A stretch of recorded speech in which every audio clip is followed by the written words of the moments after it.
So yes, we are live. Hello and welcome to Unacademy plus. नमस्कार और आप सभी का अनअकैडमी की आज इस लाइव स्पेशल क्लास में मैं स्वागत करता हूं। Good evening to each and every one of you. आप सभी का स्वागत, आप सभी को मेरा नमस्कार। और मैं आशा करता हूं कि आप सभी बड़े अच्छे होंगे, आपकी तैयारी भी बड़ी अच्छी चल रही होगी, आपकी प्रिपरेशन भी बड़ी अच्छी चल रही होगी और आज के लेक्चर के लिए आप लोगों का एक्साइटमेंट लेवल बहुत ज्यादा हाई होगा।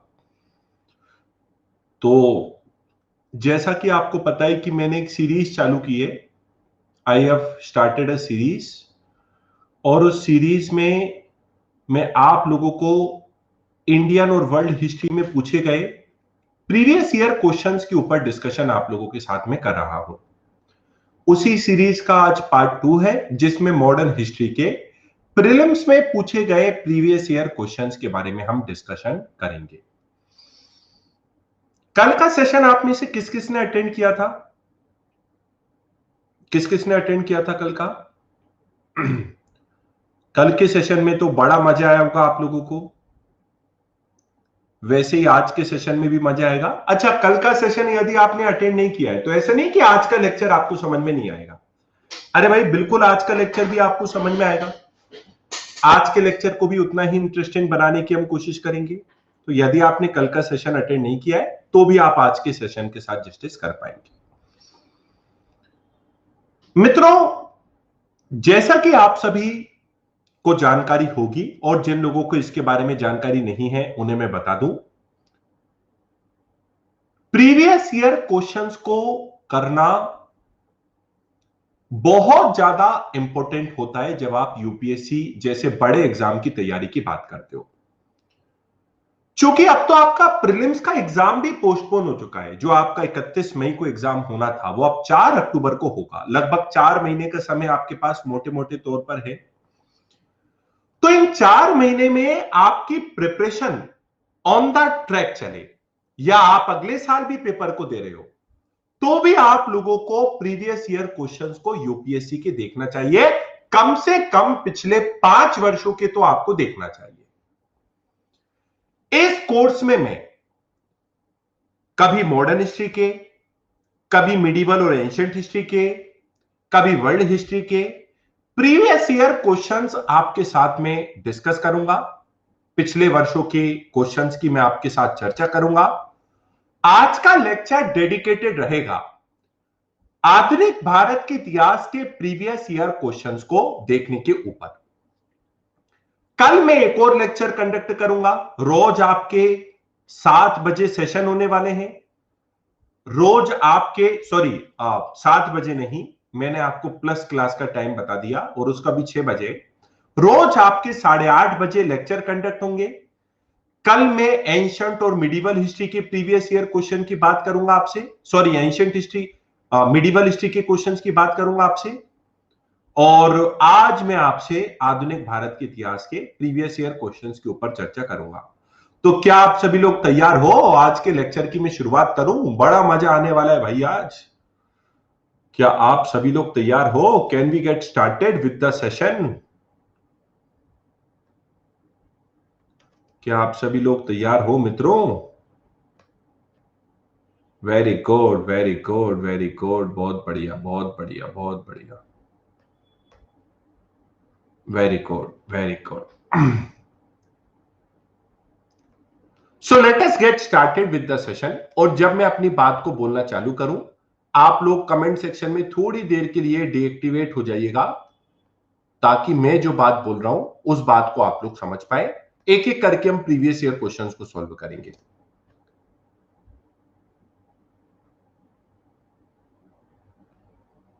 ओके, सबसे पहले मैं आप लोगों को अपना एक सामान्य परिचय दे दूं। आप लोग मुझे अनुज गर्ग के नाम से जानते हो। पिछले 8 वर्षों से मैं यूपीएससी के लिए भारतीय इतिहास को पढ़ा रहा हूं। इस दौरान मेरे द्वारा काफी सारी किताबों को पढ़ा गया और मैं आधुनिक भारत के इतिहास के ऊपर एक खुद की भी किताब लिख रहा हूं। सबसे पहला क्वेश्चन यूपीएससी में जो प्रीवियस ईयर में पूछा गया है वो आपकी स्क्रीन पे है। The Montagu Chelmsford proposal were related to. Hindi में मैं आपके लिए ट्रांसलेट करता चला जाऊंगा।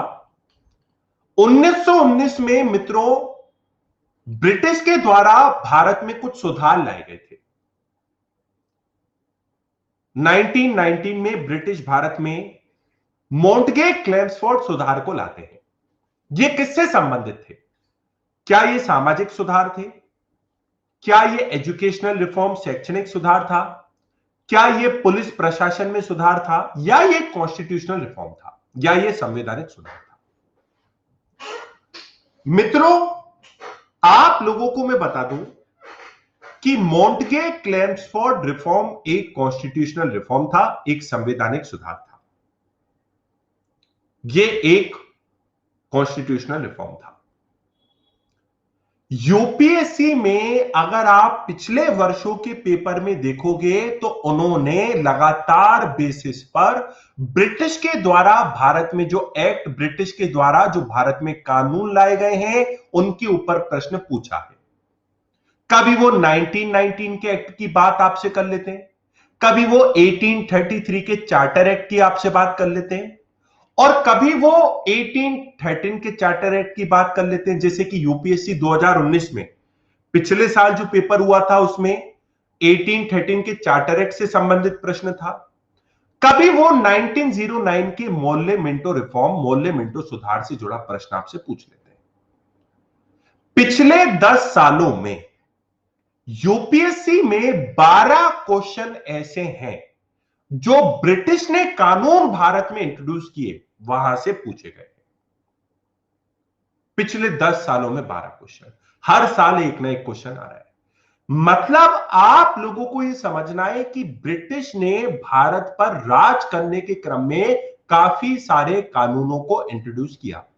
अरे भाई एक देश यदि दूसरे सेशन में, दूसरे देश में आएगा, दूसरी कंट्री में आएगा, ऑब्वियस सी बात है कानून को चलाने के लिए, प्रशासन को चलाने के लिए उसको कुछ कानून को लागू तो करना पड़ेगा।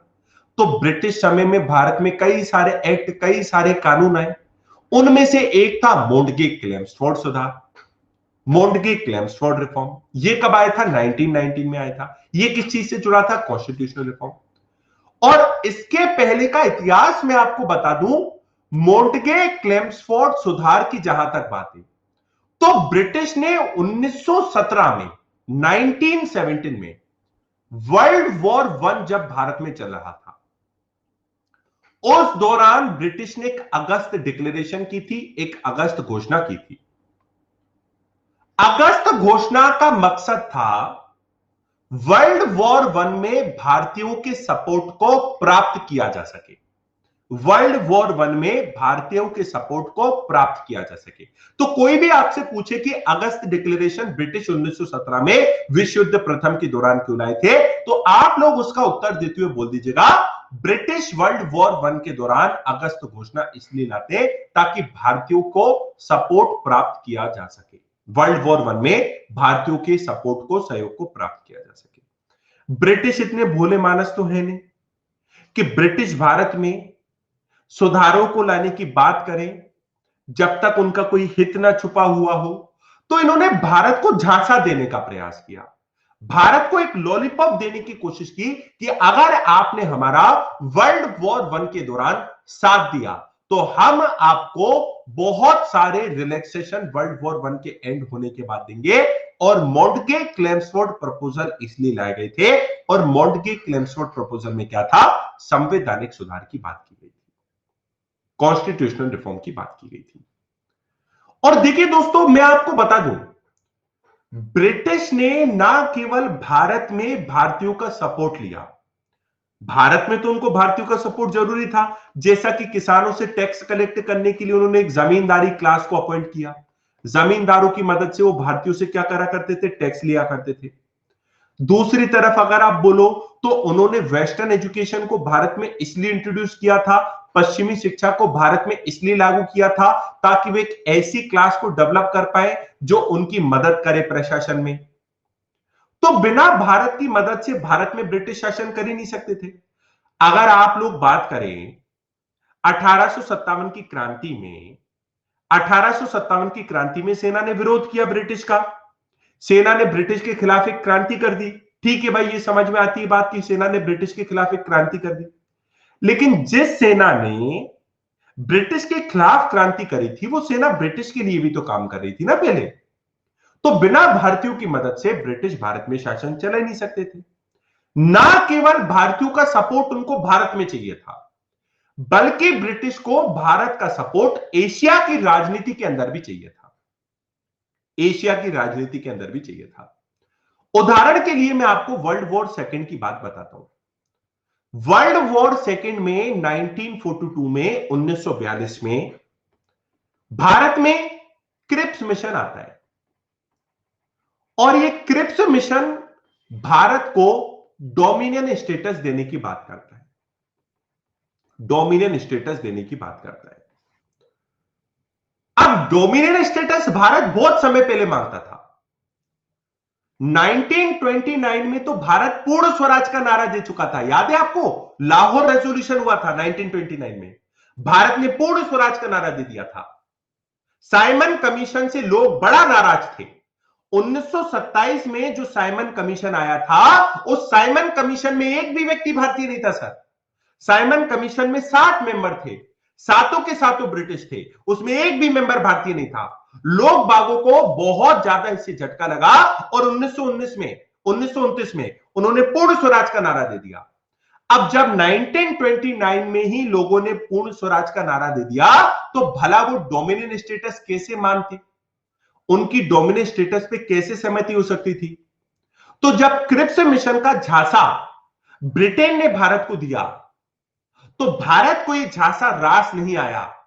इस झांसे को इसलिए भारत को यह झांसा इसलिए रास नहीं आया क्योंकि भारत ने पहले पूर्ण स्वराज का नारा दे दिया था और यह बात कर रहा था डोमिनेंट स्टेटस की। और जब ब्रिटिश ने भारतीयों की मांगों को पूरा नहीं किया, तो क्विट इंडिया मूवमेंट लॉन्च हो गया, भारत छोड़ो आंदोलन लॉन्च हो गया। तो क्विट इंडिया मूवमेंट क्यों लॉन्च हुआ था? क्योंकि क्रिप्स मिशन फेल हो चुका था। अब सारा सवाल ये उठता है कि ब्रिटिश क्रिप्स मिशन भारत में क्यों लाए? अगर वे डोमिनेंट स्टेटस देने के लिए तैयार हुए, तो भी वो डोमिनेंट स्टेटस देने के लिए तैयार क्यों हुए? आपको मैं बता दूं, जापान है ना सर, जापान इंडिया की तरफ आगे बढ़ रहा था सर। 1941 में इंडिया की तरफ आ रहा था। भारतीयों का तो जापान से कोई दुश्मनी थी नहीं। ब्रिटिश की जापान से जरूर दुश्मनी थी, क्योंकि ब्रिटिश और जापान अलग अलग युद्ध में पार्टी थी। ये ब्रिटिश अलग पार्टी में थे, जापान अलग पार्टी में थे। तो भारत का खुद का तो कोई लेन देन जापान से था नहीं। क्योंकि ब्रिटिश का दुश्मन जापान था, जापान का दुश्मन ब्रिटिश थे, इसलिए भारत भी जापान का दुश्मन बन गया क्योंकि ब्रिटिश भारत में थे। तो भारत की ओर जापान बढ़ रहा था, और जापान एक बहुत बड़ी क्रूअल पावर हुआ करता था उस समय। ब्रिटिश को यह घबराहट थी कि अगर जापान इंडिया में एंट्री ले लेता है, हमारी सत्ता तो चली जाएगी। और भारत को यह बेचैनी थी कि यार जापान आ गया, हमारा तो कोई मुद्दा जापान से नहीं है, ब्रिटिश के कारण जापान आ रहा है। तो ब्रिटिश ने भारत को क्रिप्स मिशन का झांसा दिया ताकि वर्ल्ड वॉर सेकेंड के दौरान भारत का सपोर्ट हासिल किया जा सके। लेकिन इंडिया उस झांसे में इसलिए नहीं आने वाला था क्योंकि भारत ने पहले 1929 में पूर्ण स्वराज का नारा दे दिया था, और जब ब्रिटिश ने केवल डोमेन स्टेटस की बात करी, तो हमने भारत छोड़ो आंदोलन को लॉन्च कर दिया। मैं आपको एक बात आपके दिमाग तक पहुंचाना चाहता हूं, मेरे मुंह से आपके दिमाग तक एक बात जा पा रही है कि नहीं जा पा रही है? ब्रिटिश बिना भारतीयों की मदद से भारत में शासन नहीं कर सकते थे। दिमाग में बात पहुंची? दिमाग में बात पहुंची? दिमाग में बात पहुंची कि नहीं? दिमाग में बात पहुंची कि नहीं? अब देखो, बातों ही बातों में मैंने आपको काफी सारे एमसीक्यूज का कंटेंट दे दिया है। यही तो इतिहास को पढ़ने का तरीका है, यूपीएससी का सही अप्रोच यह है। थोड़ी देर पहले मैंने आप लोगों को यह जानकारी दी थी कि 1929 में जो भारत ने पूर्ण स्वराज का नारा दिया, उसका एक कारण साइमन कमीशन के प्रति जो भारतीयों को आक्रोश था वो भी था। अब यह क्वेश्चन यूपीएससी में पूछा गया कि भैया इंडियन साइमन कमीशन के अगेंस्ट में क्यों एजिटेट कर रहे थे? आखिरकार भारत जो था वो साइमन कमीशन के अगेंस्ट में क्यों लॉन्च कर रहा था चीजों को? पहला option, Indians never wanted to review of the working of the act of 1919। भारतीय नहीं चाहते थे कि 1919 के कानून की समीक्षा हो। Simon commission recommended the abolition of dyarchy, द्वैत शासन को इसने अंत करने की बात करी। साइमन कमीशन में एक भी व्यक्ति भारतीय नहीं था। बताइए आप लोग इसमें क्या आंसर होगा। मैं पोल चालू कर रहा हूं, देखते हैं कितने लोग इसका आंसर दे पाते हैं, कितने लोग इसको आंसर दे पाते हैं। थोड़ी देर पहले मैंने आपको बताया था। आई होप कि आपके लिए इजी होगा, आपके लिए इतना क्रिटिकल, आपके लिए इतना टफ नहीं होगा, और आप आराम से इस क्वेश्चन के आंसर को दे पा रहे होंगे, और आप लोग फुली इस सेशन को एंजॉय कर रहे होंगे।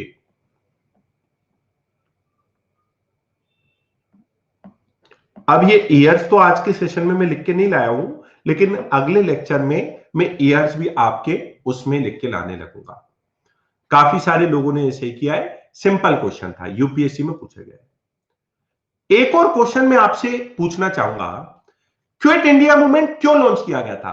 कैबिनेट मिशन प्लान में कारण, क्रिप्स के कारण, साइमन कमीशन के कारण, वेबल प्लान के कारण। जल्दी से आंसर दो इसका, जल्दी से आंसर दो इसका पोल में।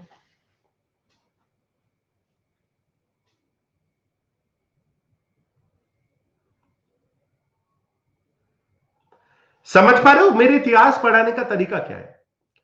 एक एक क्वेश्चन को समझाते हुए आपके मैं 5-6 क्वेश्चंस का आधार तैयार कर दूंगा। आई होप आप पॉइंट्स को कनेक्ट कर पा रहे होगे। थोड़ी देर पहले मैंने बताया था कि क्विट इंडिया मूवमेंट इसलिए लॉन्च किया गया था, भारत छोड़ो आंदोलन इसलिए लॉन्च किया गया था क्योंकि हम लोग देखते हैं कि क्रिप्स मिशन बात कर रहा था डोमिनियन स्टेटस की, जबकि भारत ने 1929 में पहले ही पूर्ण स्वराज का नारा दे दिया था। इसलिए क्रिप्स मिशन के अगेंस्ट में क्विट इंडिया मूवमेंट लॉन्च हुआ।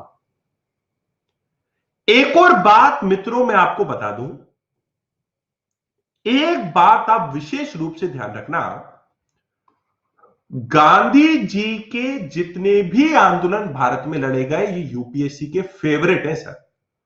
कल मैंने आपको पढ़ाई भी थी, कल की स्पेशल क्लास में, भले वो रॉलेट एक्ट हो, रॉलेट सत्याग्रह हो, भले वो चंपारण सत्याग्रह हो, अहमदाबाद मिल स्ट्राइक हो, खेड़ा सत्याग्रह हो, भले वो 1922 का नॉन कॉपरेशन मूवमेंट हो, भले वो 1930 का सिविल डिसोबीडियंस मूवमेंट हो, या भले वो 1942 का क्विट इंडिया मूवमेंट हो, सबको आपको अच्छी तरीके से पढ़ना है। गारंटीड क्वेश्चंस आते हैं सर यहां से, सबको आपको अच्छी तरीके से पढ़ना है, गारंटीड क्वेश्चंस आते हैं यहां पे। और एक बात ध्यान रखना, क्वेश्चंस पढ़ते समय आप यह भी याद रखना कि गांधी जी के आंदोलन से संबंधित कौन कौन से कांग्रेस के ऐसे नेता थे जो गांधी जी को सपोर्ट कर रहे थे। जैसे नॉन कॉपरेशन मूवमेंट में गांधी जी के साथ कौन कौन शामिल थे, क्विट इंडिया मूवमेंट में गांधी जी के साथ कौन कौन शामिल थे। उदाहरण के लिए मैं आपको बताता हूं, क्विट इंडिया मूवमेंट में गांधी जी के साथ एक उषा मेहता शामिल थी और एक अरुणा आसफ अली शामिल थी। इनके ऊपर यूपीएससी में क्वेश्चन पूछे गए। तो गांधी जी के मूवमेंट के साथ साथ उनसे रिलेटेड व्यक्तियों के बारे में भी आपको पढ़ लेना है। इस बात को आप गांठ बांध के चलना, पिछले 10 सालों में लगभग 17 से 18 क्वेश्चन आए गांधी जी से, हर साल 2 क्वेश्चन आ रहे हैं। अच्छी तरीके से पढ़ लेना। चलिए और क्वेश्चंस को सॉल्व करते हैं। अभी थोड़ी देर पहले मैंने इस क्वेश्चन का आंसर दिया है, with reference to the following Indian freedom struggle Usha Mehta is well known for. Usha Mehta काय से संबंधित है? Quit India movement, table conference, round table conference, Indian national army, या और कुछ आंसर है? जल्दी से पोल में इसका आंसर दीजिए, क्या होगा? पोल में इसका आंसर दीजिए, क्या होगा? Please answer in poll, what will be the answer of this question?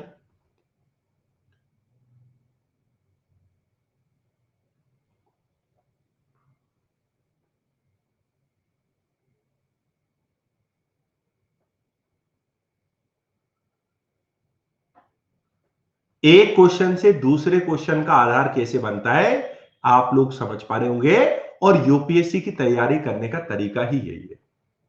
मैंने आपको केवल 5 मिनट अभी पढ़ाया है चीजों को, 5 से 10 मिनट अभी पढ़ाया है मैंने, उसमें ही आप लगभग 70% से भी ज्यादा लोग हर क्वेश्चन को सोल्व कर पा रहे हैं। वेरी गुड, बहुत बढ़िया, congratulation to all of you, बहुत अच्छा परफॉर्मेंस कर रहे हैं। देखते हैं और क्वेश्चन आप कर पाते कि नहीं। कुछ क्वेश्चंस मैंने बातों ही बातों में आपको और करा दिए हैं, देखते हैं आप कर पाते हैं कि नहीं उनको। अब ये वाला क्वेश्चन देखिए, 1929 session of Indian national Congress is of significance in the history of the Indian national movement because 1929 का कांग्रेस का जो सेशन था, प्रीवियस ईयर क्वेश्चन है, यूपीएससी में पूछा गया है, वो इतना ज्यादा इंपोर्टेंट क्यों था? क्योंकि हमने सेल्फ गवर्नमेंट की बात करी, पूर्ण स्वराज की बात करी, नॉन कॉपरेशन मूवमेंट लॉन्च हुआ, राउंड टेबल कॉन्फ्रेंस। मैं पोल चालू कर रहा हूं, देखते हैं कितने लोग आंसर दे पाते हैं इस क्वेश्चन का।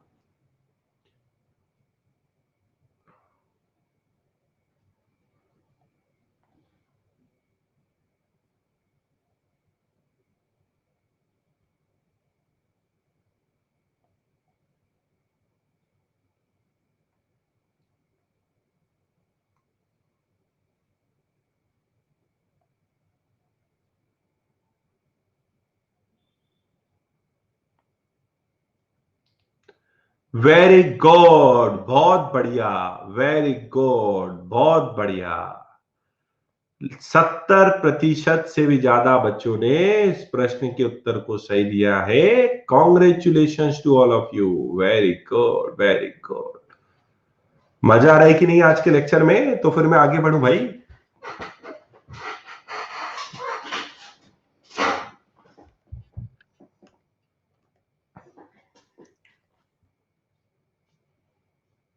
अब देखो दोस्तों, थोड़ा सा आपका मैं कॉन्सेप्ट बिल्ड करवाता हूं हिस्ट्री में, थोड़ा टफ कैटेगरी के क्वेश्चन लाते हैं। थोड़ा सा मैं आपके कॉन्सेप्ट बिल्डिंग कराता हूं हिस्ट्री में। थोड़ी सी देर के लिए मैं पॉल ऑफ कर रहा हूं और अगले 10 मिनट में आपको पढ़ाऊंगा, फिर एमसीक्यू आपके सामने लाऊंगा। दोस्तों, एक कहानी मैं आपको सुनाना चाहूंगा। कहानी के माध्यम से इतिहास को समझते हैं। कहानी है 1850s के, 1850 के दशक की। 1850 में सरण में क्या हुआ कि ब्रिटिश भारत में रेलवे निर्माण की प्रक्रिया को कंटिन्यू कर रहे थे। भारत में रेलवे निर्माण चल रहा था, रेलवे कंस्ट्रक्शन का काम चल रहा था। और जब ब्रिटिश रेलवे की लाइनों को खोदने के लिए, मतलब रेलवे की लाइन को बिछाने के लिए भारत में खुदाई करवा रहे होते हैं, तब उन्हें आज के पाकिस्तान के कुछ पार्ट में कुछ ईंटें प्राप्त होती हैं, कुछ ब्रिक्स प्राप्त होती हैं। ब्रिटिश उन ब्रिक्स को देख के बड़ा चौंक जाते हैं कि भाई ये ब्रिक्स कैसे प्राप्त हुई हैं। तो उनकी क्यूरियोसिटी बढ़ती है और उसके बाद वो और ज्यादा खुदाई करवाते हैं, और ज्यादा खुदाई करने के बाद कुछ और ब्रिक्स सामने निकल के आती है। तो ब्रिटिश को तो बड़ी बेचैनी होने लगी और उनको यह बात जल्दी समझ में आ गई कि जहां पे हम जो खुदाई करा रहे हैं और जो हमें ब्रिक्स प्राप्त हुई हैं, ये कोई चंद ईंटें नहीं है। यहां पे तो बहुत पहले भारतीयों ने एक सभ्यता का विकास कर लिया होगा। मैं बात कर रहा हूं इंडस वैली सिविलाइजेशन की। इंडस वैली सिविलाइजेशन की खोज 1921 में हड़प्पा नाम की साइट का सबसे पहली बार डिस्कवरी दयाराम सैनी ने किया 1921 में। लेकिन ब्रिटिश 1850s में जब रेलवे की खुदाई करवा रहे थे, उसी दौरान उनको कुछ ईंटें प्राप्त हो गई थी और उनको समझ में आ गया था कि भैया भारतीयों ने तो एक सभ्यता का विकास करवा लिया था यहां पे इतने समय पहले। लेकिन आप लोगों के मन में एक बेचैनी का प्रश्न होना चाहिए कि भाई अगर हड़प्पा सभ्यता के बारे में, इन ब्रिक्स के बारे में ब्रिटिश को इतने समय पहले पता लग गया था, तो फिर 70 साल क्यों लग गए हड़प्पा को सामने आने में? अरे भाई ब्रिटिश को तो इतने समय पहले पता लग गया, तो लगभग 70 ईयर्स का समय क्यों लग गया हमें हड़प्पा खोजने में? क्योंकि कभी ब्रिटिश चाहते ही नहीं थे कि हड़प्पा सभ्यता के बारे में भारत को पता लगे। क्यों पता लगी? क्योंकि अगर भारत को पता लग गया कि हमारे पूर्वजों ने इतनी महान सभ्यता बनाई थी, तो फिर भारत ब्रिटिश को अपने ऊपर शासन क्यों करने देते? देखिए दोस्तों, ऑब्वियस सी बात है कि आप जब इस सेशन को अटेंड करने के लिए आए हो, आपका जो भी एक मेंटल लेवल है, आपका पढ़ाई का जो भी स्तर है, इतिहास में आपको जितनी भी समझ है, आप तभी मेरे सेशन को अटेंड करने के लिए आए हो क्योंकि कहीं ना कहीं आपको विश्वास है कि इस क्लास से हमें कॉन्सेप्ट मिलेंगे, हमें प्रीवियस ईयर क्वेश्चंस देखने को मिलेंगे, इतिहास की हमारी समझ अच्छी होगी, हिस्ट्री की हमारी प्रिपरेशन अच्छी होगी, यूपीएससी का पैटर्न पता लगेगा और सर का कहीं ना कहीं 8 वर्षों का एक्सपीरियंस हमारे लिए काम आएगा। अगर आपको कभी मौका मिले इतिहास एक ऐसे व्यक्ति से पढ़ने का जिसका इतिहास में समझ आपसे कम है, तो क्या आप उससे कभी भी इतिहास पढ़ेंगे? आप कभी भी उससे इतिहास नहीं पढ़ेंगे।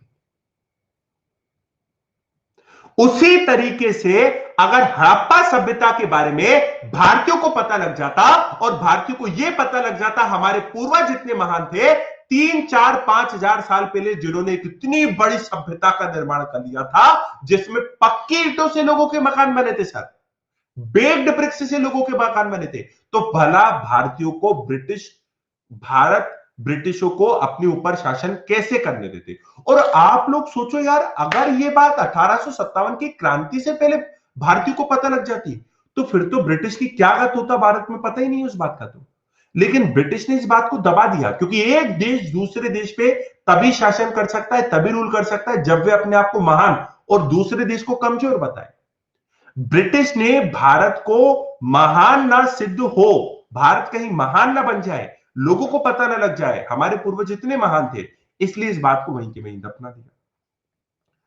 तो आप लोगों को इस बात को समझना होगा, ब्रिटिश ने भारत में हर संभव प्रयास के द्वारा भारतीयों को यह जताने की कोशिश की कि भारतीय ब्रिटिश से अधीनस्थ हैं, सबऑर्डिनेट हैं, भारतीय ब्रिटिश से कमजोर हैं और ब्रिटिश भारत से ऊपर है। साइमन कमीशन सर 1927 का मैंने आपको बताया, थोड़ी देर पहले साइमन कमीशन के ऊपर चर्चा करी थी आपसे, 7 मेंबर थे उसमें। आप सर इस बात को समझिए, साइमन कमीशन आया था भारत के संवैधानिक भविष्य के ऊपर,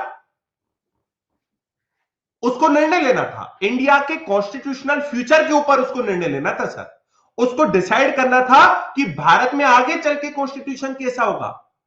उस कॉन्स्टिट्यूशन को साइमन कमीशन को डिसाइड करना था, लेकिन उस साइमन कमीशन में एक भी व्यक्ति भारतीय नहीं था। और जब भारतीयों ने इसका विरोध किया तो ब्रिटिश ने बोल दिया कि आप इस योग्य नहीं हो, आप खुद के संविधान का निर्माण कर पाओ। तो एक देश तो दूसरे देश में तभी रूल कर सकता है जब वे अपने दूसरे देश को कमजोर बताए। तो ब्रिटिश ने भारतीयों से बोल दिया कि आप इस योग्य नहीं हो कि हम आपको एक व्यक्ति को भी लें साइमन कमीशन में, हम डिसाइड करेंगे, हम आपसे ऊपर हैं। इसी बात का मोतीलाल नेहरू को बुरा लग गया और उन्होंने 1928 में नेहरू रिपोर्ट लिख दी। नेहरू रिपोर्ट का कारण क्या था? साइमन कमीशन में ऐसा बोला गया कि भारतीय इस योग्य नहीं है। लेकिन साइमन कमीशन तो बहुत पहले की बात है, ब्रिटिश तो हमेशा से ये बोलते थे कि भारत हमसे कमजोर है, हम भारत से ऊपर है। इल्बर्ट बिल का उदाहरण देता हूं सर आपको, इल्बर्ट बिल का उदाहरण सुनिए, फिर प्रीवियस ईयर क्वेश्चन पे आएंगे, पूरा कॉन्सेप्ट आपको मैं क्लियर कर दूंगा। इल्बर्ट बिल का आपको उदाहरण देता हूं सर। इल्बर्ट बिल आया था 1883 में, इसको लाए थे sir Lord Ripon. Lord Ripon, आप अगर इंडियन कॉन्स्टिट्यूशन को आपने पढ़ा है तो लॉर्ड रिपन का नाम आपने सुना होगा सर। लॉर्ड रिपन भारत में लोकल सेल्फ गवर्नमेंट लाए थे सर, स्थानीय स्वशासन लाए थे। तो इनके द्वारा भारत में कुछ अच्छे काम भी किए गए, लोकल सेल्फ गवर्नमेंट ये लाए, स्थानीय स्वशासन लाए। लॉर्ड रिपन ने इल्बर्ट बिल के माध्यम से पता है क्या किया, मैं आपको बताता हूं। दरअसल ये एक प्रकार का जुडिशियल रिफॉर्म था। जुडिशियल रिफॉर्म मतलब न्यायपालिका में सुधार करने की कोशिश की। दोस्तों पहले क्या था कि अगर मान लीजिए कोई ब्रिटिश मजिस्ट्रेट है, ब्रिटिश जज है, तो भारत के लोगों के ऊपर यूरोपियों को मुकदमा चलाने का अधिकार था। मतलब यूरोपीय व्यक्ति, यूरोपीय मजिस्ट्रेट और जज भारतीयों के ऊपर मुकदमा चला सकते थे। लेकिन भारतीय जजों को, भारतीय मजिस्ट्रेट को यह अधिकार प्राप्त नहीं था कि वे यूरोपियों के ऊपर मुकदमा चला सके। ठीक है सर, बात समझ में आ गई। अब इल्बर्ट बिल के माध्यम से लॉर्ड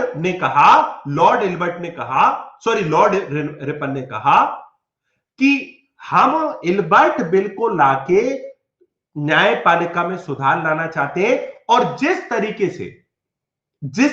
से ब्रिटिश मजिस्ट्रेट और ब्रिटिश जज को यह अधिकार प्राप्त है कि वो भारतीयों के ऊपर मुकदमा चला सकता है, यह अधिकार इंडियन जजेस और मजिस्ट्रेट को भी प्राप्त होना चाहिए। तो एक अच्छी बात थी, रेशियल डिस्क्रिमिनेशन हट रहा था।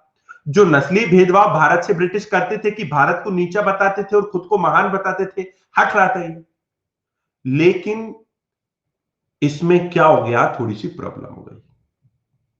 जब यह बात लॉर्ड रिपन ने बोली कि इल्बर्ट बिल के माध्यम से अब भारतीय जजों को भी अधिकार प्राप्त होगा कि वे भी किसी यूरोपीय व्यक्ति पर मुकदमा चला सकते हैं, तो इसका बहुत ज्यादा विरोध हुआ। खासकर इसका विरोध करा आसाम और बंगाल के टी और इंडिगो मर्चेंट्स ने। तो आसाम और बंगाल में क्या सीन था सर? चाय की खेती और इंडिगो की खेती होती थी और मालिक कौन थे भैया? ब्रिटिश थे। और वो भारतीय किसानों के ऊपर क्या करते थे भैया? अत्याचार करते थे। तो अब उन्होंने सोचा कि यार हम भारतीयों के ऊपर जो अत्याचार कर रहे हैं, अगर भारतीय जज चुन के आ गए तो ये तो हम जो अत्याचार भारतीय लोगों पे कर रहे हैं उनकी अनदेखी करेंगे नहीं। अरे भाई, ब्रिटिश के जो मर्चेंट हैं, जो ब्रिटिश मर्चेंट हैं, जो एक प्रकार से ब्रिटिश व्यापारी हैं आसाम और बंगाल में, उनको यह डर बैठ गया कि इतने समय से तो हम भारतीयों पे अत्याचार कर रहे थे तो यूरोपियन जज हमसे कुछ नहीं बोलते थे, लेकिन हो सकता है भारतीय जज चुपचाप ना बैठे। तो उन्होंने इसका बहुत विरोध किया कि भारतीय योग्य नहीं है, आप भारतीयों को हमारे बराबर दर्जा कैसे दे सकते हो? क्यों अधिकार है भारतीय जजों को और मजिस्ट्रेट को कि वो यूरोपीय व्यक्ति पे मुकदमा चला सके? तो फिर क्या हुआ, इसमें अमेंडमेंट हुआ, इसमें संशोधन हुआ और इसमें इल्बर्ट बिल के माध्यम से यह बोला गया कि अगर कोई भी यूरोपीय व्यक्ति के ऊपर भारतीय जज मुकदमा चलाएगा तो कम से कम 50% जनसंख्या उसमें क्या होगी? यूरोपियंस होगी। तो मतलब मान लीजिए टोटल 14 जजेस हैं तो कम से कम उसमें 7 यूरोपियंस होंगे। ऑब्वियस सी बात है, अगर यूरोपियन जजेस की संख्या कम से कम 7 है तो 14 जजेस में से उसके खिलाफ बात तो नहीं जाएगी, मतलब ब्रिटिश के खिलाफ बात तो नहीं जाएगी। और इस बात ने सिद्ध कर दिया कि इंपीरियल पावर स्ट्रक्चर में भारत की पोजीशन हमेशा वीक रहेगी। साम्राज्यवादी ढांचे में ब्रिटिश हमेशा भारत को अधीनस्थ देखेंगे और एल्बर्ट बिल के तुरंत बाद ही कांग्रेस की स्थापना का एक यह भी कारण था। तो समझ में आ रहा है आपको ब्रिटिश भारत से अपने ही देश में कैसे रेशियल डिस्क्रिमिनेशन को प्रैक्टिस करता था? क्योंकि एक देश दूसरे देश पे तभी शासन कर सकता है जब वह अपने आप को महान दूसरे को कमजोर बताए। कहानी में मजा आया कि नहीं? पूरी चीजें क्लियर है कि नहीं? Are you all enjoying the session और नॉट? भाई 2000 लाइक्स टारगेट कर रहे हैं सर। आपको तो मजा आ गया है सर, मुझे अब सब मजा आएगा सर जब आप मेरे एमसीक्यू का आंसर दोगे। सर ये क्वेश्चन यूपीएससी में पूछा गया है, इस क्वेश्चन को जल्दी से हमें क्रैक करना है। Ilbert bill controversy was related to, Ilbert bill controversy किससे संबंधित है? भारत जो हथियार रखते थे अपने पास उससे संबंधित है। इल्बर्ट बिल के माध्यम से न्यूज़पेपर मैगजीन्स पर रोक लगाई जा रही थी। Removal of disqualification imposed on the Indian magistrate. Ilbert bill controversy इससे रिलेटेड है कि भारतीय मजिस्ट्रेट के कुछ मुद्दे से रिलेटेड है, या कॉटन के ऊपर ड्यूटी कम की जा रही थी, टैक्स कम किया जा रहा था। बहुत सिंपल आपके लिए हो गया है, कभी आप इसको नहीं भूलोगे।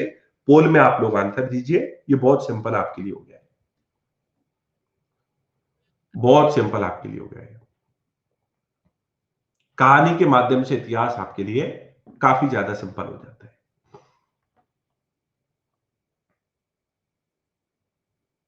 Very good, very good. देखते हैं कितने लोगों का सही होगा।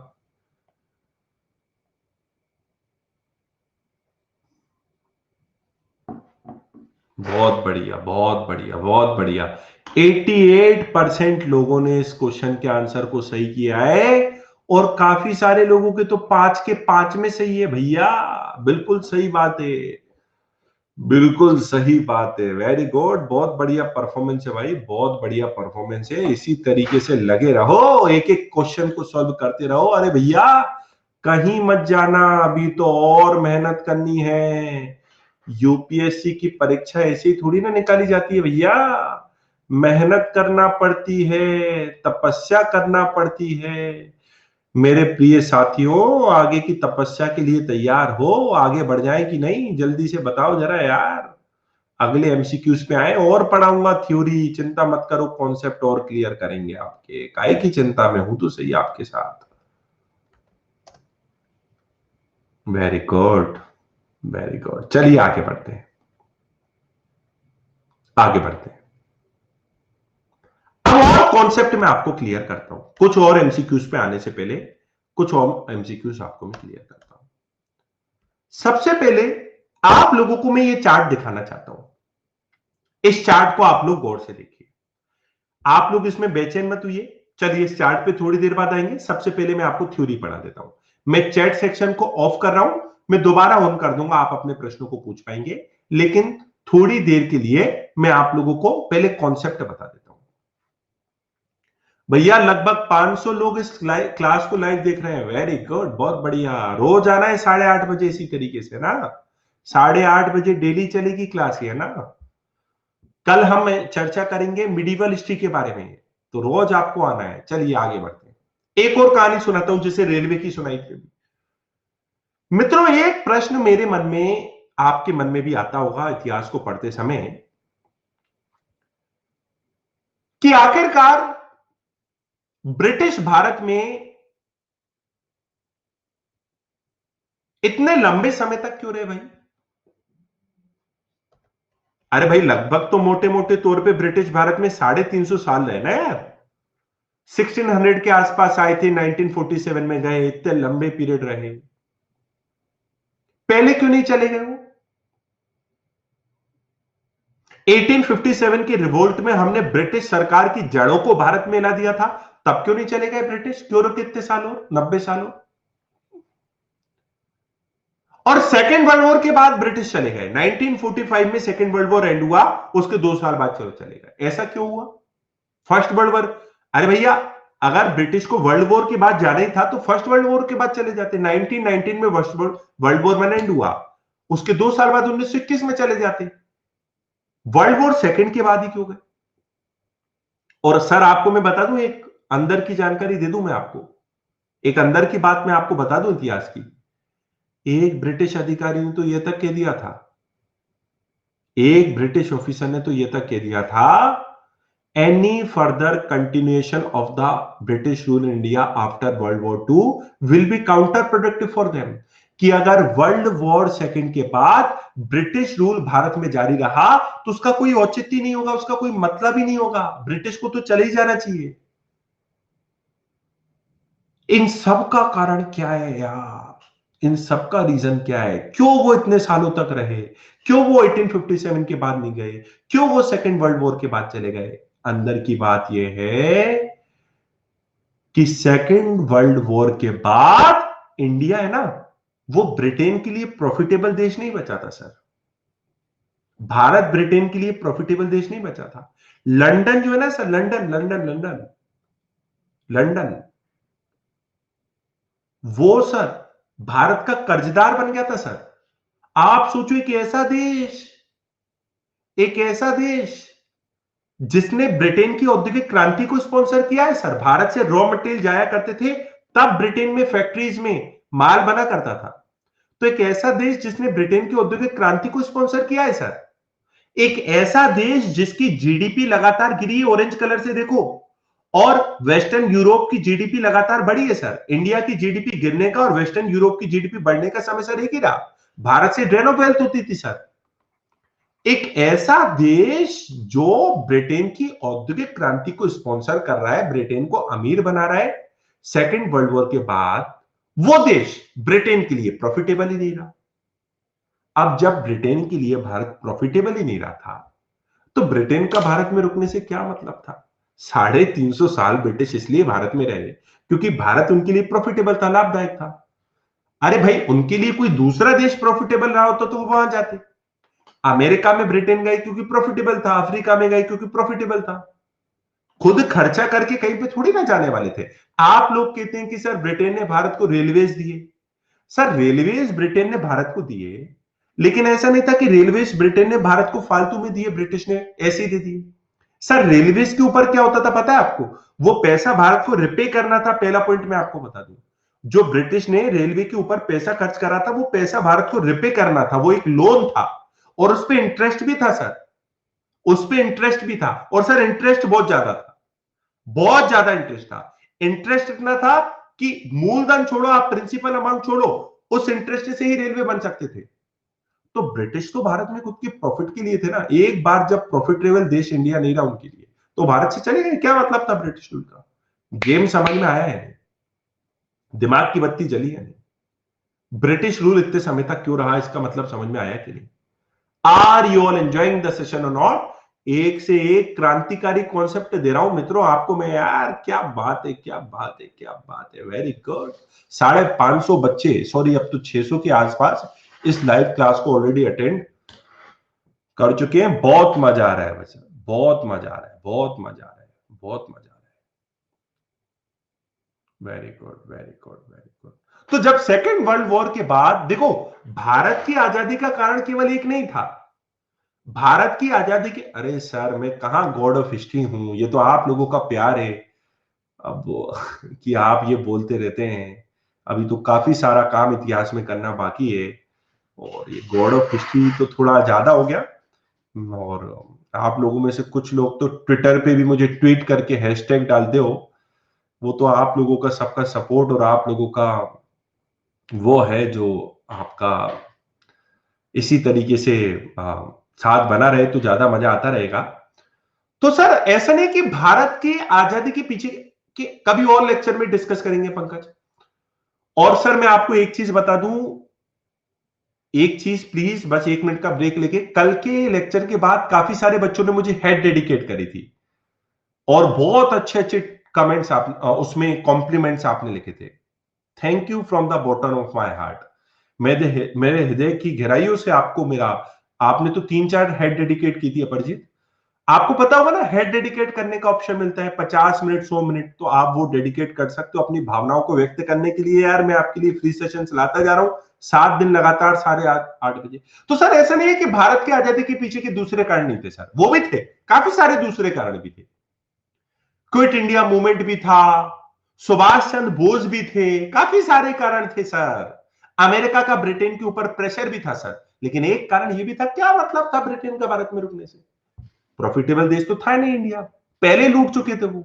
आप लोग सोचो, 1750 में भारत की जीडीपी का कंट्रीब्यूशन वर्ल्ड की जीडीपी में सर 23% था, और 1950 में ये 3% रह गया। कितना पहले लूट चुके थे वो। क्लियर है? भावना इतनी है कि आपको मिनिस्टर बना दे। क्या बात है, बस आपने बोल दिया और मैं इतिहास का आपके लिए मिनिस्टर, अघोषित मिनिस्टर या स्वघोषित मिनिस्टर आज से बन चुका हूं। तो सर आपने ये जो 10-15 मिनट हमसे बात करी, इसमें मजा तो आया, बहुत हमें इंटरेस्टिंग लगा। लेकिन आपने ये बात क्यों करी? यूपीएससी में आप इसका रेलेवेंस बताइए ना सर। यूपीएससी के हिसाब से कैसे इंपॉर्टेंट है सर? इसका रेलेवेंस ये है, 350 सालों में ब्रिटिश ने जो इकोनॉमिक पॉलिसीज को इंप्लीमेंट भारत में किया, उन पूरी पॉलिसीज को आपको अच्छी तरीके से पढ़ लेना है। यूपीएससी में भर भर के क्वेश्चंस आते हैं, ना केवल प्रीलिम्स में बल्कि मेंस में भी। क्योंकि ब्रिटिश तो भारत में खुद के लाभ के लिए थे सर। अगर वो खुद के लाभ के लिए थे तो कुछ उन्होंने पॉलिसीज भी बनाई होंगी, और उन पॉलिसीज का भारतीय अर्थव्यवस्था पे नकारात्मक प्रभाव पड़ा होगा। नकारात्मक प्रभाव सर क्यों पड़ा होगा? अरे 23% से 3% रह गए हम, तो उस नकारात्मक प्रभाव की आपको जानकारी भी तो होना चाहिए ना। इकोनॉमी में आप जो पहला लेक्चर पढ़ते हो ना, Indian economy on the eve of independence, Bharat की स्वतंत्रता के समय भारत की अर्थव्यवस्था कैसी थी, इतिहास के पन्नों में तो वो अर्थव्यवस्था खोजना पड़ेगी आपको। 1991 में भारत एलपीजी रिफॉर्म्स क्यों लाया? उससे पहले क्यों एलपीजी रिफॉर्म्स नहीं लाया? उसकी, अरे भैया 1991 में क्यों एलपीजी रिफॉर्म्स आए? उससे पहले क्यों नहीं आए? 1947 में देश आजाद हुआ, तभी क्यों नहीं लिया हम लिबरलाइजेशन, प्राइवेटाइजेशन, ग्लोबलाइजेशन? इतनी लेट क्यों लाए हम? अरे सर जो अभी देश 350 सालों की गुलामी से आजाद हुआ है, अगर कोई भी व्यक्ति ब्रीफ केस लेके पैसों को लेके आता था, हमें लगता था ये भी लूटने आया। कैसे ग्लोबलाइजेशन आ जाता था। अभी अभी तो देश आजाद हुआ इतने समय के उससे। आई होप कि आप पूरी डॉट्स को कनेक्ट कर पा रहे होगे। आई होप कि आप पूरी बात को समझ पा रहे होगे। इकोनॉमिक पॉलिसी का जो इंपैक्ट ब्रिटिश की भारत पे रहा, हर वर्ष यहां से मित्रों क्वेश्चन आ रहे हैं, तो आप लोग जरा इस स्लाइड को पढ़ लें और इसके बाद में आपको एमसीक्यू सॉल्व करवाऊंगा। चलो पहले एमसीक्यू ही सॉल्व करवा देता हूं, पहले एमसीक्यू ही सॉल्व करवा देता हूं। देखते हैं कुछ एमसीक्यू। देखो आप, हर साल सर यहां से क्वेश्चन आ रहे हैं सर। ये क्वेश्चन देखो सर, ये क्वेश्चन देखो। अच्छा, एक और बात मैं आपको पूछना चाहूंगा, बड़ी मजेदार बात है, एक और कहानी सुनाता हूं। अब ब्रिटिश ने भारत को लूटा, ये तो हमें समझ में आ गया। आप मुझे बताइए, एक प्रश्न मैं आपसे पूछना चाहूंगा। आप यूपीएससी की तैयारी कर रहे हैं, कभी किसी रिलेटिव के द्वारा आपसे बोला गया कि आप यूपीएससी की परीक्षा को कभी क्वालिफाई नहीं कर सकते हो? हालांकि आपका सिलेक्शन जब हो जाएगा तो उनकी बातें पलट जाएंगी। वो कहेंगे कि आप तो इस योग्य थे, हमें तो शुरुआत से पता था ये बच्चा जरूर कलेक्टर बनेगा। लेकिन शुरुआत में तो थोड़ा बहुत चलता रहता है ना ऐसा। तो अगर कोई सीरियस एस्पिरेंट है, वो उनकी बात को दिल और दिमाग पे नहीं लेगा। वो क्या करेगा, दूसरों के कमेंट उसको मोटिवेट करेंगे, उसकी तैयारी और ज्यादा अच्छी हो जाएगी। एक अंदर से आग लग जाती है ना, अब तो इनको प्रूफ करके ही दिखाना है। तो जिस तरीके से आपके रिलेटिव्स ने आपकी आलोचना करी, आपके अंदर एक जोश, एक ऊर्जा आ जाता है, उसकी प्रतिक्रिया में, उसकी रिएक्शन में आपकी तैयारी आप और सॉलिड करने का प्रयास करते हैं। सर उसी तरीके से ब्रिटिश ने जब भारत की अर्थव्यवस्था को लूटा, उसकी प्रतिक्रिया में भी भारत में राष्ट्रवाद आया, भारत में नेशनलिज्म आया। जिस तरीके से अपने सगे संबंधियों की बातों के रूप में आपकी तैयारी प्रतिक्रिया के रूप में और ज्यादा अच्छी हो जाती है, उसी प्रकार से ब्रिटिश ने जब भारत की अर्थव्यवस्था को लूटा, उसकी प्रतिक्रिया के रूप में भी भारत में नेशनलिज्म आया था। एक क्वेश्चन को देखिए आप लोग, मैं बताना चाहता हूं। इस क्वेश्चन को देखिए sir, the most effective contribution made by Dadabhai नेहरूजी to the cause of Indian national movement was. Dadabhai Naoroji का सबसे बड़ा योगदान क्या था? अब देखो, इसमें सबसे बड़ा योगदान पूछा है, expose the economic exploitation of India by British. इसका आंसर होगा ए। समझाता हूं मैं आपको क्यों होगा। तो ब्रिटिश ने जो भारत का आर्थिक शोषण किया सर, दादा भाई नेहरू जी ने उसको एक्सपोज किया। आज आप जो ड्रेन ऑफ वेल्थ थ्योरी बोलते हो, वो थ्योरी किसने दी? दादा भाई नेहरू जी ने दी। दादा भाई नेहरू जी ने तो पुस्तक भी लिखी थी, poverty and un British rule in India. Poverty and un British rule in India, कि भारत में किस तरीके से भारत की गरीबी का कारण ब्रिटिश है। तो इन्होंने क्या करा, भारत में आर्थिक राष्ट्रवाद को तैयार किया। इन्होंने क्या किया, भारत में आर्थिक राष्ट्रवाद को तैयार किया, इकोनॉमिक नेशनलिज्म को तैयार किया। जिस तरीके से आपके सगे संबंधियों की प्रतिक्रिया में, सगे संबंधियों की बातों के प्रतिक्रिया के रूप में आपकी तैयारी और अच्छी होती है, उसी तरीके से दादा भाई नेहरू जी ने ब्रिटिश की आर्थिक नीति की आलोचना करते हुए भारत में इंडियन नेशनल मूवमेंट को तैयार किया। कनेक्टिंग द डॉट्स हो पा रही है या नहीं हो पा रही है? कनेक्टिंग द डॉट्स हुई या नहीं, बताइए जल्दी। कनेक्टिंग द डॉट्स हुई क्या नहीं? Very good, very good. अब आप ये पढ़िए सर, ये मैं आपको बताता हूं इस क्वेश्चन को। ये सिंपल सिंपल क्वेश्चन पूछे जा रहे हैं यूपीएससी में। अरे भाई, एक बार यदि मेरे सेशंस को एंड कर लो, अटेंड करोगे, कुछ टफ लगेगा ही नहीं।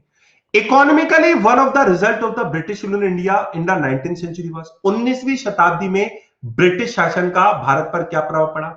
इंडिया के एक्सपोर्ट बढ़े। अरे इंडिया के एक्सपोर्ट थोड़ी ना बढ़े थे यार, इंडिया के तो इंपोर्ट बढ़े थे। एक्सपोर्ट थोड़ी ना बढ़े थे, इंपोर्ट बढ़े थे। पहला गलत है। इंडियन फैक्ट्रीज बढ़ी थी, सर गलत है। अर्बन पॉपुलेशन बढ़ी थी, बिल्कुल गलत है सर। अर्बन पॉपुलेशन नहीं बढ़ी थी, बल्कि रूरल पॉपुलेशन बढ़ी थी। अब रूरल पॉपुलेशन क्यों बढ़ी थी सर? इंडिया के एक्सपोर्ट कम हुए, इंडिया के निर्यात कम होंगे, तो भारत की इंडस्ट्रीज में काम करने वाले जो शहरों में लोग थे, उन्होंने गांवों को और पलायन शुरू कर दिया, तो ये वाला भी गलत हो जाएगा। कमर्शियलाइजेशन ऑफ इंडियन एग्रीकल्चर हुआ, कृषि का व्यवसायीकरण हुआ। क्यों हुआ कृषि का व्यवसायीकरण? सर, ब्रिटेन में जो औद्योगिक क्रांति आ गई थी ना, इंडस्ट्रियल रेवोल्यूशन, उसके लिए ब्रिटेन को रॉ मटेरियल की आवश्यकता थी सर, कच्चे माल की जरूरत थी। उनको इंडिगो की जरूरत थी। आपने पढ़ा है इंडिगो रिवोल्ट हुआ भारत में, नील विद्रोह हुआ। क्यों हुआ था वो नील विद्रोह? अरे आप लोगों को कल ही मैंने लेक्चर में पढ़ाया था, तिनकटिया सिस्टम याद है? कनेक्टिंग द डॉट्स हो पा रही है नहीं? इतिहास is all about connecting the dots and seeing the big picture. 1919 में, 1917 में जो चंपारण सत्याग्रह हुआ, तिनकटिया सिस्टम, भारतीय किसानों के ऊपर यह बोला गया, चंपारण के किसानों में, कि 25% आपको अपनी भूमि पे नील की खेती, इंडिगो की खेती करना होगी। क्यों? ब्रिटेन को रॉ मटेरियल की आवश्यकता थी ना इंडस्ट्रियल रेवोल्यूशन के लिए। तो उन्होंने भारत से कहा आप कैश क्रॉप्स को ज्यादा उगाओ, नकदी फसलों को ज्यादा उगाओ, आप कॉटन की खेती करो, आप इंडिगो की खेती करो। तो जब नकदी फसलों को आप ज्यादा उगाते हो तो क्या होता है? कमर्शियलाइजेशन ऑफ इंडियन एग्रीकल्चर, कृषि का व्यवसायीकरण होता है। दो तरह की क्रॉप्स होती हैं, फूड क्रॉप्स और कैश क्रॉप्स। तो जब आप कैश क्रॉप्स की प्रति पॉलिसी अपनाते हो तो उसको कहा जाता है कमर्शियलाइजेशन ऑफ इंडियन एग्रीकल्चर। मेरी बात यहां तक आपको क्लियर हुई कि नहीं? मेरी बात यहां तक आपको क्लियर हुई कि नहीं?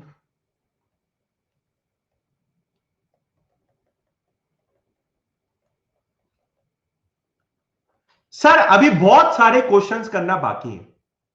लगभग 5 क्वेश्चंस हम और करने का प्रयास करेंगे सर। 5 क्वेश्चंस और करने का हम प्रयास करेंगे।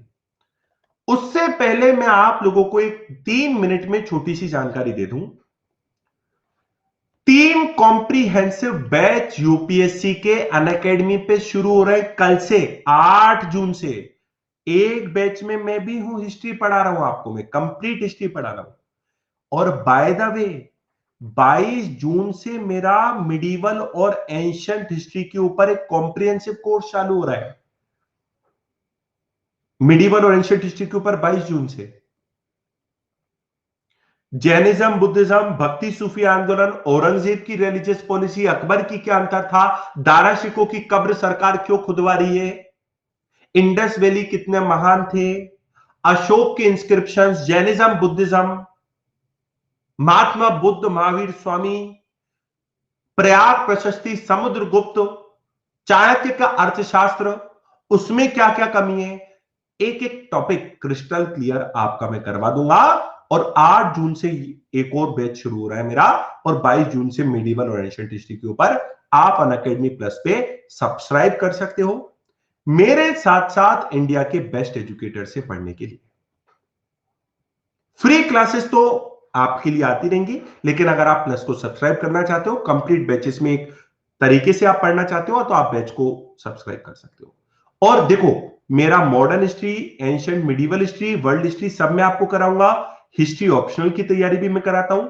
और ऐसा नहीं कि मैं केवल अकेला आपको पढ़ा रहा हूं, मतलब जब आप अनअकैडमी प्लस को सब्सक्राइब करते हो तो ऐसे नहीं है, मृणाल सर के लेक्चर्स आपको मिलेंगे, Prakash sir, Prateek Nayak sir, Sudarshan sir, Roman Saini sir, सबके आपको लेक्चर्स मिलेंगे इसमें। और जब मैं आप लोगों को अनअकैडमी पे पढ़ाता हूं, तब मैं आप लोगों की लाइफ आसान बनाने के लिए काफी सारे मेरे पास चीजें हैं, जैसे कि आपको मैं काफी सारे चार्ट्स देता हूं, है ना, और काफी सारे आपको मैं टाइमलाइंस भी देता हूं, नोट्स भी आपको मिलते हैं बाइलिंगुअल। और मैं आपको बता दूं, आंसर राइटिंग पे भी मेरा विशेष फोकस रहता है। मतलब आप मानेंगे नहीं कि कुछ बच्चों ने बिगनर से शुरुआत किया था और इतने अच्छी क्वालिटी के उनके द्वारा आंसर्स लिखे गए हैं मेरे बैचेस को एक बार अटेंड करने के बाद में। तो यदि आप अनअकैडमी प्लस को सब्सक्राइब करना चाहते हैं तो आप अनअकैडमी प्लस को सब्सक्राइब कर सकते हैं। सब्सक्रिप्शन को लेते समय यहां पे आपको अनुज यूपीएससी रेफरल कोड का प्रयोग करना है, आपको इससे 10% डिस्काउंट मिलेगा। सवाल यह कि सर इसी रेफरल कोड का प्रयोग क्यों करें? सर आपके ऊपर है, बस मैं आपसे रिक्वेस्ट करूंगा, if my sessions have been helping you in any way then please use my referral code. अगर मेरे सेशंस आपको किसी भी तरीके से थोड़ी भी मदद कर रहे हैं मेरी टीचिंग स्टाइल आपको पसंद है और आप लोगों को लगता है कि मेरी पर्सनल गाइडेंस आपको यूपीएससी क्रैक करने में बड़ी मदद करेगा, तो आप लोग अनुज यूपीएससी कोड का इस्तेमाल करें। और अगर मेरे लेक्चर्स आपको हेल्प नहीं कर रहे हैं तो मत करो यार। अगर लेक्चर्स हेल्प नहीं कर रहे हैं तो फिर आप दूसरे कोड का भी इस्तेमाल कर सकते हैं। Okay, Anuj UPSC is the referral code. Anuj UPSC referral code है। और अगर आप कोर्स नहीं ले रहे हैं तो आप कैसे कंट्रीब्यूट कर सकते हैं? मेरे को टोपी पहना के कर सकते हो। टोपी का मतलब समझते हो ना, हेड डेडिकेट करने का ऑप्शन मिलता है। जो आपके हेड में जो कमेंट्स कॉम्प्लीमेंट्स मुझे देखने को मिलते हैं, आप लोग तो कुछ तो बड़ी बड़ी बातें कर देते हो। मुझे लगता है कि अभी तो उस दिशा में आगे बढ़ना पड़ेगा, काम करना पड़ेगा, है ना। आप हेड डेडिकेट कर सकते हैं। फीस बड़ी है और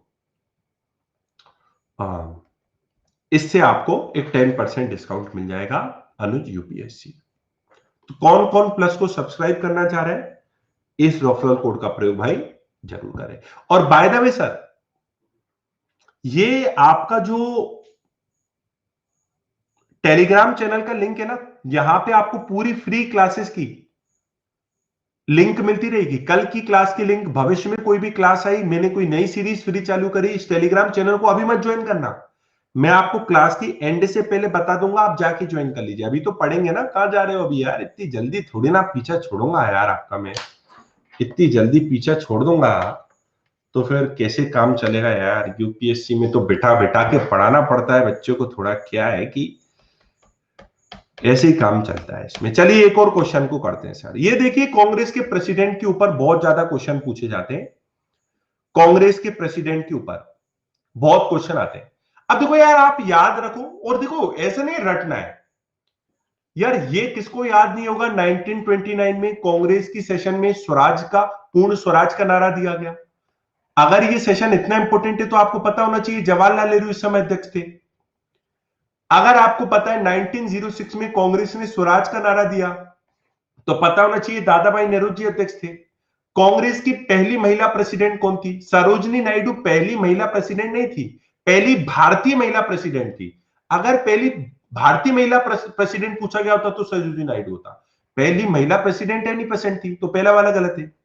पहले मुस्लिम प्रेसिडेंट कौन थे? बदरुद्दीन तैयब जी, दूसरा वाला सही है। लेकिन आपको ये रटने की जरूरत नहीं है, रटने की जरूरत नहीं है। इतिहास में आप कभी भी किसी भी डेट को, किसी भी इवेंट को रटने की कोशिश मत करना।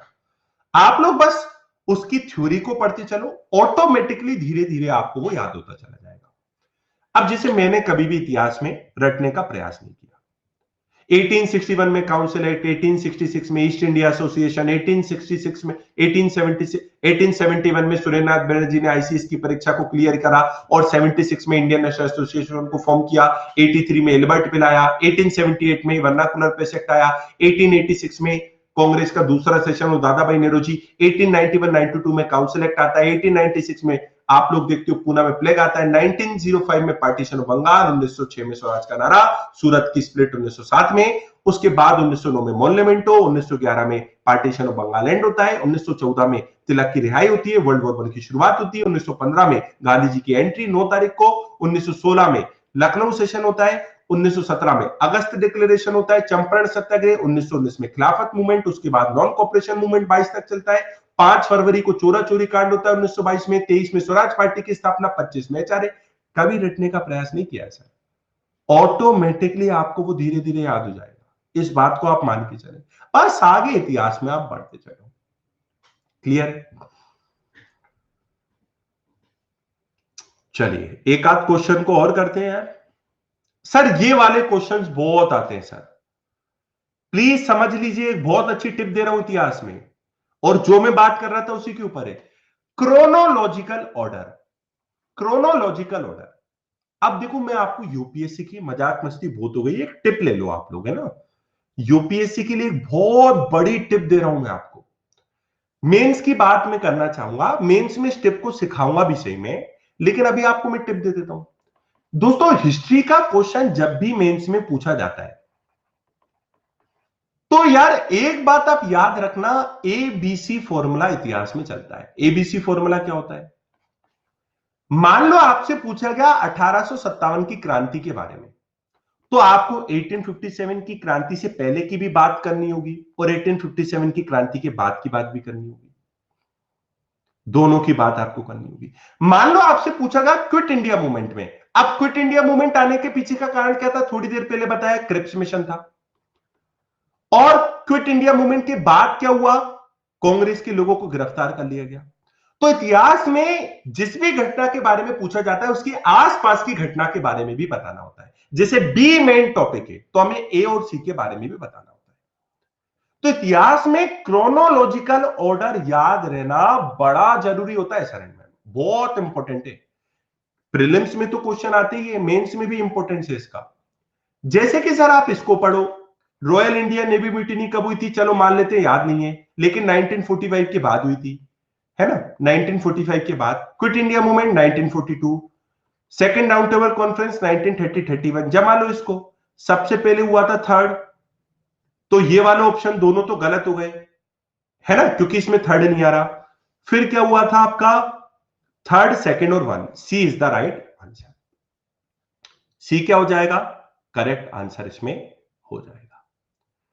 दोस्तों मैं आशा करता हूं कि आपको आज के लेक्चर में 1 घंटे का पता ही नहीं चला होगा, मुझे तो बिल्कुल पता नहीं चला। आज आप लोगों को बहुत मजा आया होगा और आप सभी लोग इस सेशन को एंड करने के बाद अगर आपके पास हेड है तो वो हेड डेडिकेट करो यार, कंजूसी किस बात की कर रहे हो यार।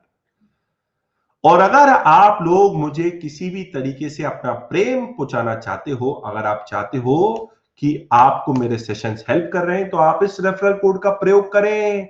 कल से बैच चालू हो रहा है यूपीएससी का और मैं भी इस बैच में हूं।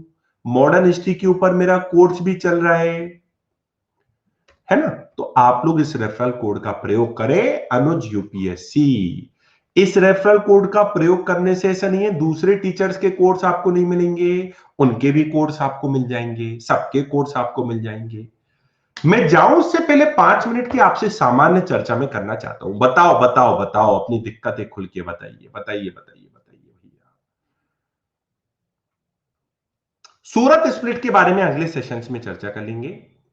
अरे आप तो आईएएस की तैयारी के बारे में सोच रहे हैं, 8वीं क्लास में ही है, मुझे तो पता ही नहीं था तब तक क्या करना है भविष्य में। तो अगर आपने 8वीं क्लास में ही सोच लिया है तो सर आप क्रैक कर लेंगे। अभी आपको 12th की परीक्षा के ऊपर, 10वीं की परीक्षा के ऊपर ज्यादा ध्यान देना चाहिए। परंतु आप जितने भी मंथ्स का ले सकते हैं उतने मंथ का लीजिए। टेलीग्राम ग्रुप मैंने निश्चित बना तो रखा है, टेलीग्राम ग्रुप को आप ज्वाइन कर लेना। बहुत बहुत धन्यवाद इलियास आपके कमेंट के लिए। ऑप्शनल के लिए अलग से सब्सक्रिप्शन नहीं लेना पड़ता, सब कुछ है उसमें ही। ऐसा नहीं है अलग अलग कोर्स के लिए आपको अलग अलग सब्सक्रिप्शन लेना पड़ता है। यही तो अनअकैडमी प्लस प्लेटफॉर्म की खासियत है, एक सब्सक्रिप्शन और सारे के सारे कोर्सेज, सारे कोर्सेज, टीचर्स के कोर्सेज का एक्सेस मिल जाता है। थैंक यू अभिषेक। निशित बहुत बहुत धन्यवाद मुझे टोपी पहनाने के लिए। बिल्कुल डालेंगे, यूट्यूब पे भी मैं बहुत क्रांतिकारी ला रहा हूं लेक्चर, चिंता मत करो। धन्यवाद किशन। अरे वाह, अरे वाह, क्या बात है, मोटिवेट कर दिया। ग्रीन टोपी मुझे पहना रहे हो, अरे अलग अलग सतरंगी टोपी मुझे पहना रहे हो, बारिश का माहौल चल रहा है और आप मेरे पास अच्छे अच्छे रेनबो के कलर्स पहुंचा रहे हो, बहुत बहुत धन्यवाद आपका सर। रेड टोपी, अरे वाह क्या बात है।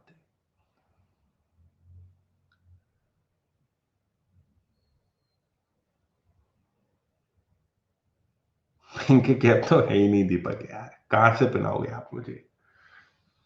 थैंक यू वेरी मच काकू।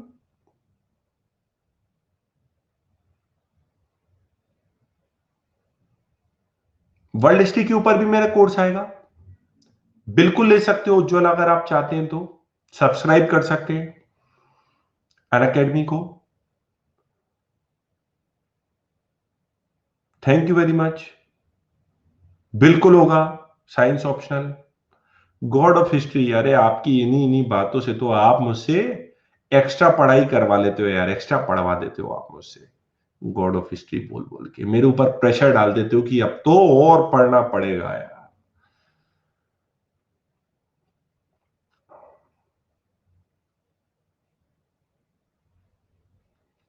देखो, किताबों में जो कंफ्यूज मत हो, किताबों में आप कंफ्यूज मत हो, किताबें आपके पास जो भी है उन किताबों को आप पढ़ो।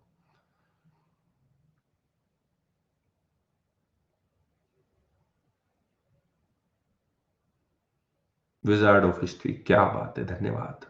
तो ट्विटर पे मुझे ज्वाइन करो यार, वहां पे हैशटैग वैशटैग चलाओ कुछ यार, कैसे काम चलेगा। नहीं तो मैं टेलीग्राम में लिंक भेजता हूं आपको, वहां आप ज्वाइन करें। हाँ, सारे सब्जेक्ट मिल जाते हैं अगर आप इस रेफरल कोड का प्रयोग करते हो तो।